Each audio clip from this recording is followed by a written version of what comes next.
We've sunk an enemy destroyer. Hey team, this is Ripper. Hope you guys are doing fantastic today. Got a fun and interesting topic video today, more of a controversial video, and I love these topics of conversation that really just spur up the mind, really just get you to start thinking. And man, oh man, this is probably going to be pretty controversial for everybody out there. But as always, before we get, like, subscribe, bell button below. Appreciate all the supporters of the channel. You see value what we're doing here today. Smash those buttons, and we can't thank you so much for your support. You guys have been really friendly out there, saying hello. And if you ever see me out there, make sure you say hello. You get on the video, make sure it'll show you off your name, and we're having a blast making new friends. All right, so as always, let's get right to it. So we're in the tier 10 Druid, by the way, so one of my favorite destroyers. I already did a video on how to play this. This is probably another good, I would say maybe a good tactic example of the Druid, but actually this game in the background you're watching actually exemplifies a lot of the issues and topics that we've had going on lately, and actually the topic at hand. And again, the bottom line, bring back Unbreakable Line. I'm telling you, I think Unbreakable Line, if you don't know what that is, that was the really one game mode that allowed you to respawn and come back in the game after you die. Similar to what most, player versus player games, first-person shooters, whatever, most of the games that are dealing with objective-based capture the point and hold it have respawn. Majority, for that matter. Except World of Warships. That's the one that kind of is the exception, because I guess they want to focus on the gameplay of, whoever's last man standing wins. And then what's the point of the objective? You might as well just play standard battle. Whatever. Anyways, Unbreakable Line really just allowed you to really try out different ships, different builds, different tactics, different strategies, different everything, and it was really fun and engaging. People actually pushed in, just like it was intended. They brought Unbreakable Line respawn to basically see what would happen to the playstyle, and it proved so true. Majority, 99% of the games that I played, literally were people pushing in. Bottom line, that was it. That's all that mattered. That is the recipe that you need just to have the basic gameplay that makes it fun and engaging for World of Warships. Okay, before we continue down the discussion, this is Destroyer gameplay. I always got to talk about good Destroyer gameplay. So as a Druid, what did I do as a Druid? I was supporting my Shimakaze player. Well, Shimakaze, I know, doesn't have guns to shoot. They don't really use them for some reason. I don't know why Shimakaze players, they got guns, but they don't want to use them. So they're pretty much might as well be existent. They're focused on torpedoes, but they have the best concealment in the game. So what I do is I just hug a Shimakaze, and as a player, I'm there with my guns. The Druid has some of the best front two turret guns that you can have. It's like a Minotaur on a mini destroy hull, whatever you want to call it.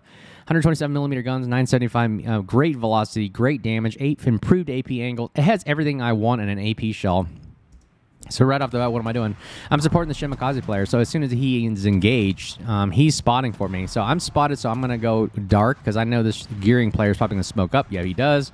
I would too, right? So I'm just going to pump as many AP shells into him as possible. Oh, he takes out my front gun. That's the downside of the Druid. You lose one gun, that's 50% of your firepower. So you got to smoke up right away. Boom. Damage con that bad boy, and then go undetected. Now, nobody has radar over here, because remember, I surveyed the map first. Where are the radar guys first? That's the first thing you want to worry about as a destroyer player. Where are the radars? So I kind of analyzed the map. Hey, not really many radars. I'm going to hit tab here. Yeah, there was really no radar in the game, so I wasn't too worried. I was a little bit more aggressive than Druid. Normally, I'd be playing a little conservative, passive, and just kind of surveying where am I needed kind of mentality. Okay, now, the Druid is a terrifying thing to have on the flank. Do not let a Druid flank you, because now basically you have an AP monster that's going to eat your broadsides for lunch. Okay, so you got Shimakaze players scouting ahead. He's got the best concealment in the game. I'm going to use him as a screen. I'm here to provide fire support for my ships, because why? None of the battleships are doing their jobs. None of the cruisers are going to help them out. So I'm the only one here to help out. Remember what I've said. The biggest philosophy in the game is if you help out your destroyer, you will survive the long haul. You will literally win more engagements if you just keep your damn destroyer alive. That's it. If you just don't take anything else from me, listen to all the other YouTubers out there. They say keep your damn destroyers alive, and you will win the game. Okay, now I pause the map to talk about tactical strategy and also to prove my point. Look at where first. Let's analyze my team. Look at the John Bart here.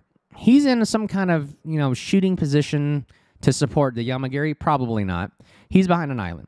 Missouri at least is pushing up with us, and he has radar. Good job on him. That I have to applaud that. Napoli, I have no idea what you're doing. You have some of the best armor, best smoke you can do in the game, as well as you have these SAP secondaries. Illinois, hiding behind an island, guns facing to the west. Not understanding that at all. I don't understand this at all. You can't even say that I'm a brand new player because Illinois is a very, very rare ship to get. And to get that, you have to know how to be... Well, unless we just got whales out there, just want to buy the ship and play the game. I don't know, whatever. GK and Colombo, at least they're moving together, but they took the long route around. What is the point of this long route pushing around the corner thing? I don't know. It may work. I guess they're in a div. I'm not going to pay attention to that. Alaska, I have no idea what you're doing. Well, why are you so afraid of your ships pushing up? I mean, it's a game. First of all, it's a game. If you die, start over. That's the beautiful thing about World of Warships. If you die, you start over. Now, that's the problem with the game, is because if you die, you have to start over.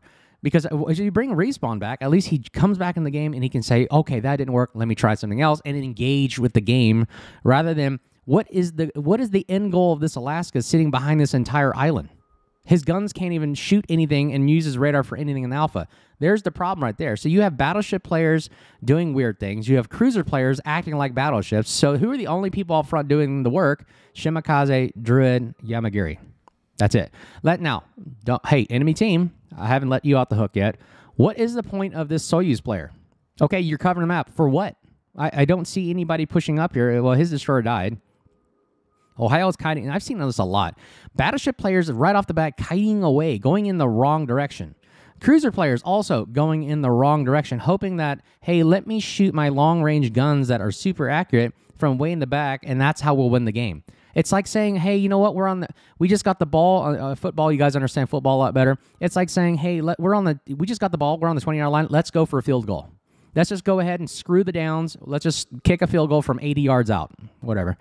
Let's see. Mushashi, Blitzer going in reverse as well. Marco Polo way in the back here. Not really sure. Again, I don't understand. Now, keep your eye on the minimap. Again, I've always said minimap, blow it up so you can see where everybody's at. Situational awareness. You don't know where everybody's at unless if the minimap is so small like this. If the minimap is this small, what good is it to you? You can't see crap, okay? So blow the minimap up this big so you can see where everybody's at, see where you need it, and then engage. Okay, at least his Yamagiri player is engaging and having some kind of a fun, right? He's actually torpedoing, capping. He actually captured the point. But here's the problem, though. You got a Druid on your flank, and now we're just going to melt him from the left.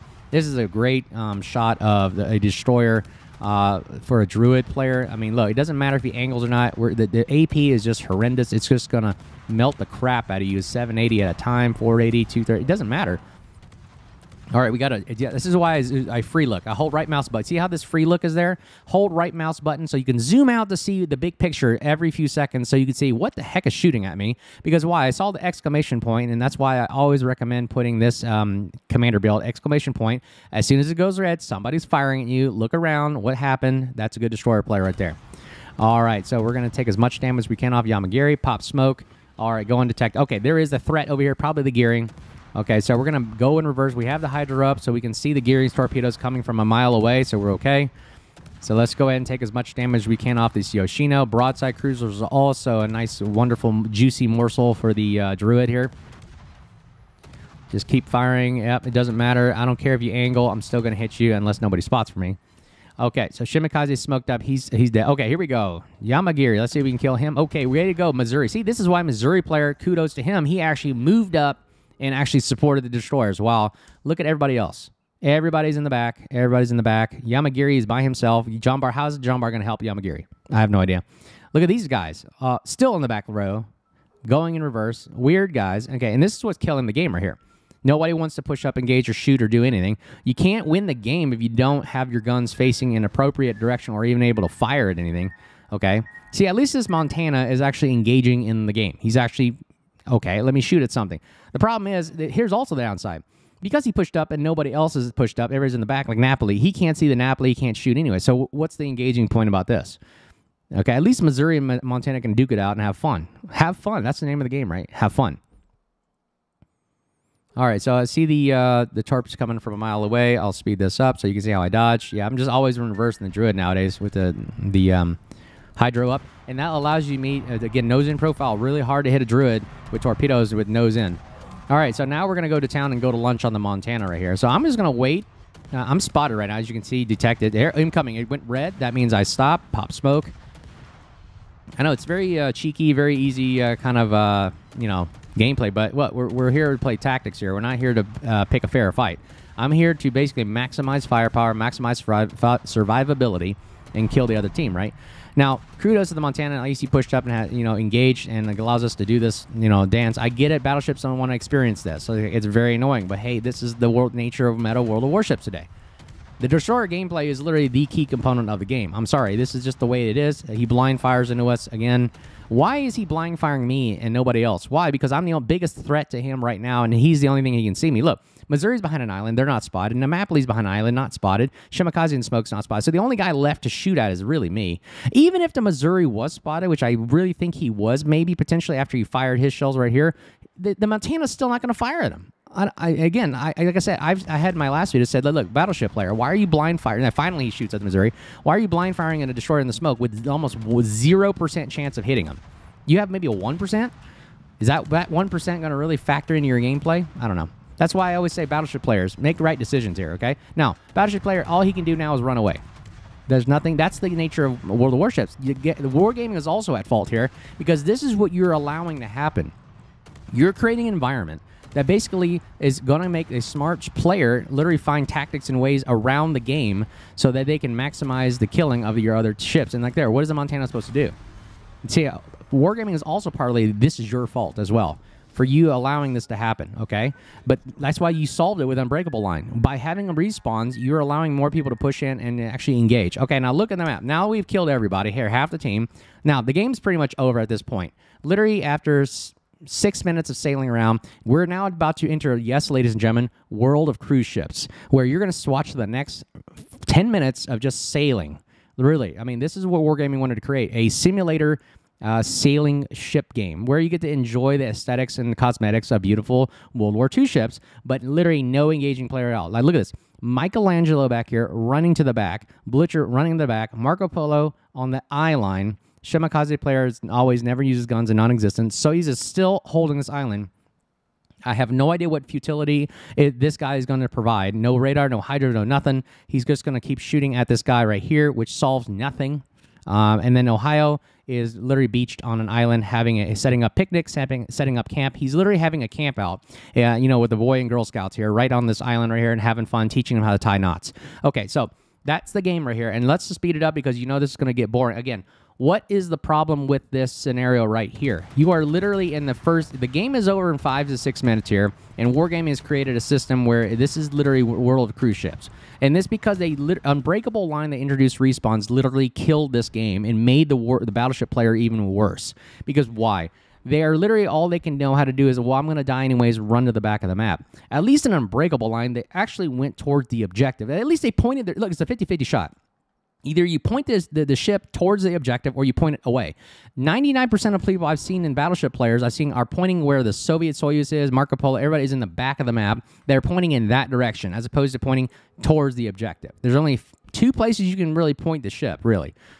So I don't understand what they're doing right there. And again, it is because Unbreakable Line literally broke the game, honestly, I feel like, because people were enjoying pushing in, having fun, and all of a sudden they go back to this random mode where all of a sudden Battleship players just went cuckoo, don't know what they're doing, and then they're so terrified of this game will then end their lives because, oh my gosh, I'm going to die, I'm losing a ship, where you're going to lose the game anyway. So what's the point? So either you push towards the objective and support your destroyer player and win the game, or 2, you run to the back of the map, try to snipe, and try to lose the game anyways.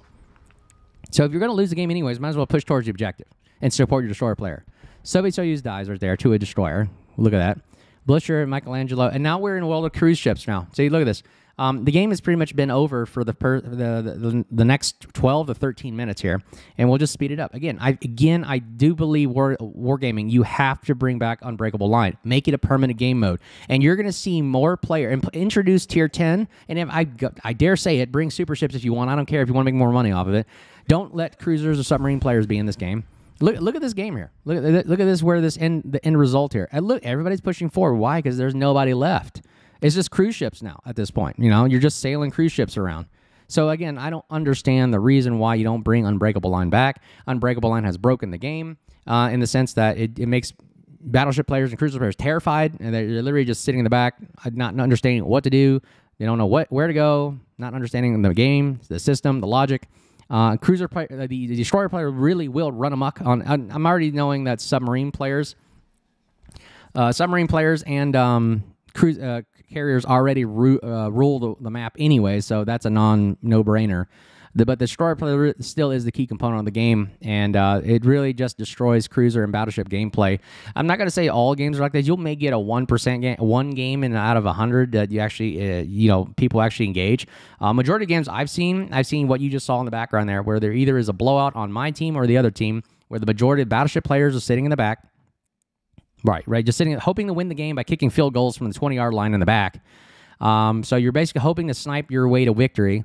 Cruiser players are hiding behind islands, hoping to just be, I don't know what, a gun platform or sentry or something that doesn't support the destroyer player because you're behind an island. So you're so concealed. You did a great job of concealing yourself behind an island to the point where you can't even shoot your guns. So all that's left is destroyer gameplay, and that's really why I only play destroyers really and only teach about it, because why?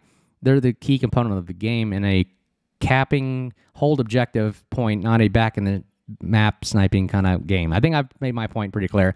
What do you guys think, though? Do you guys think that, Unbreakable Line has destroyed the game, has made the game a little bit better in the sense of respawn? I think it actually made it better because it encouraged people actually to push. I mean, 99% of the games in Unbreakable Line, I never saw a battleship go into the back of the map. They all moved forward. Oh, my God.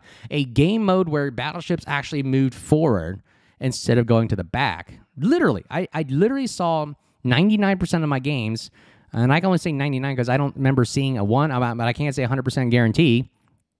But literally, I saw 99% of the games, all the battleships in Unbreakable Line with respawns push forward.